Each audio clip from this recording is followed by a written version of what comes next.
Nos últimos 70 anos, a Coreia do Norte tem sido um dos países mais pobres e mais sancionados e isolado do planeta. Não exporta realmente nada e a sua economia está basicamente isolada do mundo.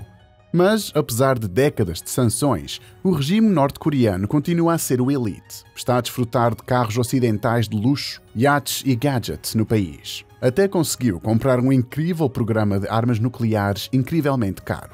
Mas como é que isso é possível? Como é que a patética economia norte-coreana é capaz de sobreviver ao isolamento completo, financiar as suas forças armadas e até importar bens de luxo que não deveria ter acesso? Bem, a resposta é que a versão oficial da Coreia do Norte não é a forma como a Coreia do Norte realmente faz dinheiro. Mas sim o que realmente a mantém viva. É um vasto império criminoso global, criado e gerido pela Coreia do Norte. Estado norte-coreano a partir da pirataria, informática e tráfico de armas, contrabando de drogas e impressão de dinheiro falso, que a Coreia do Norte geria, secretamente construindo a grande organização criminosa do mundo, que mantém a economia e o regime vivos e que ninguém é capaz de parar. É assim que a Coreia do Norte ganha realmente dinheiro. Para perceber como é que isso acontece, precisamos de recuar um pouco depois do fim da Guerra da Coreia, na década de 1950. A economia norte-coreana era basicamente destruída e completamente dependente do seu principal aliado, a União Soviética. Enquanto isso não era um problema tão grande, porque os soviéticos estavam a entregar armas com tecnologias monetária e tudo mais que era necessário. Mas na década de 1970, a economia soviética estava a abrandar e por isso o apoio à Coreia do Norte esgotou-se, sem a ajuda dos soviéticos. A economia norte-americana começou rapidamente a ficar para trás, mas, mais importante, também perdeu o acesso à tecnologia estrangeira e produtos estrangeiros que a sua indústria estava tão dependente, mas que não era capaz de fabricar por si só. E, nessa altura, a moeda norte-coreana estava praticamente sem valor na maioria dos outros países. Não a aceitariam como pagamento. A Coreia do Norte precisava desesperadamente de dinheiro estrangeiro, e por isso uma organização chamada The Room 39 foi criada apesar das vagas e não descritivo como fundador. Room 39 é uma das mais importantes organizações da Coreia do Norte, porque a sua missão é adquirir dinheiro para o Estado fora das suas fronteiras, utilizando todos os meios necessários. E uma vez que os resíduos normais, como a exportação ou turismo, não estavam de facto disponíveis, a única opção que restava era o crime. Ao início, o Império Criminoso norte-coreano tinha humildes começos. No primeiro caso, documentado na década de 1970, diplomatas norte-coreanos foram expulsos da Suécia por contrabando de cigarros e álcool, isentos de impostos no interior do país, e depois vendê-los no mercado negro. Mas depressa se expandiu. Para além disso, desde os anos 80, a Coreia do Norte mergulhou na produção e no mercado global de distribuição de drogas duras, ilegais. A tal ponto que a Coreia do Norte refugiados norte-coreanos descreveram o país como um narco-estado, em que todos os aspectos da operação de droga são controlados pelos Kim, família Kim. Ao contrário dos cartéis de droga tradicionais, a vantagem da Coreia do Norte é que não existe um governo que os preocupe. Eles são o governo. E, por isso, o Estado gera fazendas de ópio e laboratórios onde estão as drogas e utiliza diplomatas e militares navios para entregarem as drogas a países de todo o mundo, a partir da China, dos Estados Unidos, da Alemanha e da Rússia. Em todos esses e muitos mais países, os norte-coreanos foram presos por venderem centenas de quilos de qualquer coisa, desde cocaína, heroína e metanfetaminas. Apenas como aconteceu com os cigarros na década de 1970. Em muitos casos, são diplomatas norte-coreanos que são apanhados a vender. E isso não é uma coincidência. Outra grande vantagem da Coreia do Norte, em comparação com os criminosos normais, é o facto de poder equipar os seus contrabandistas com passaportes diplomáticos, o que significa que eles podem trazer quase tudo para qualquer determinado país como pacotes diplomáticos, que não podem ser controlados pelo país anfitrião, e não se trata apenas de drogas e proteção diplomática, que é utilizada pelos norte-coreanos, que contrabandeiam tudo o que pode ser vendido com um grande lucro.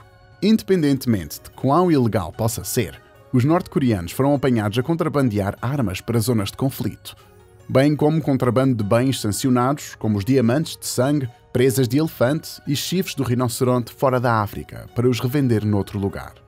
Mas, como qualquer bom homem de negócios sabe, a diversificação é fundamental.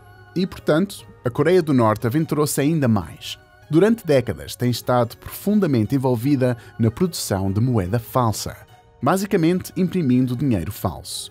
E os seus favoritos são os Estados Unidos, dólares, especificamente notas de $100. De acordo com o serviço de notas de $100 norte-coreanas, são as falsificações mais sofisticadas do mundo, feitas por pessoas extremamente peritas e utilizando equipamento de alta tecnologia, incluindo máquinas do Japão, papel de Hong Kong e tinta da França. Como com as drogas, são distribuídos pelos diplomatas norte-coreanos e vendidas a criminosos de todo o mundo, ou, de facto, usado para comprar equipamento que a Coreia do Norte precisa. E apesar do facto o governo dos Estados Unidos ter conhecimento deste facto há últimas 2 décadas, não tem sido capaz de lhe dar um passo em frente. E a Coreia do Norte apareceram em todo o mundo, incluindo Las Vegas, e os ilegais métodos de como os norte-americanos ganham dinheiro continuam a evoluir desde o início dos anos 90. A Coreia do Norte tem estado a construir um considerável exército de hackers e, desde Kim Jong-un assumiu o controle, apontou a sua atividade de espionagem para mais atividades monetizáveis em 2016. Um grupo de hackers norte-coreanos, conhecidos como Grupo Lazarus, invadiu o Banco Central de Bangladesh e transferiu $100 milhões da reserva de moeda estrangeira do Bangladesh para várias contas ligadas a norte-coreanos.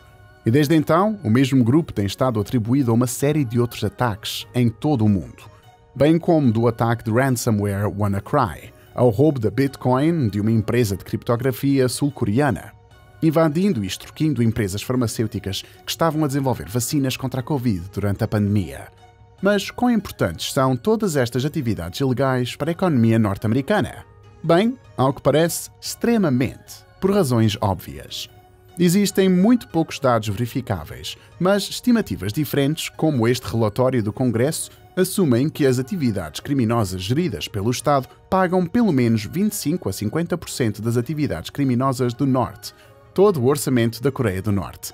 Considerando que mesmo a Coreia do Norte gasta 16% do seu orçamento em atividades militares e nucleares, armas, o Império Criminoso paga tudo isso, enquanto ainda deixa um monte de dinheiro para o Kim e para a elite da Coreia do Norte para comprar bens ocidentais.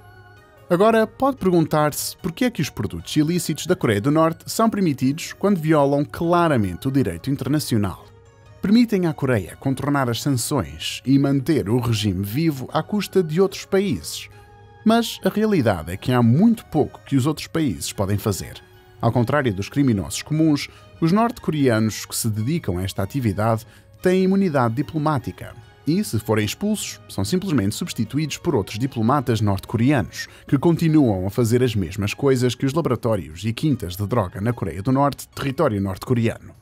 Portanto, fora do alcance de qualquer pessoa e impondo sanções como castigo por evitar sanções em primeiro lugar, provou não ser muito eficaz, apenas como a Coreia do Norte não é um país.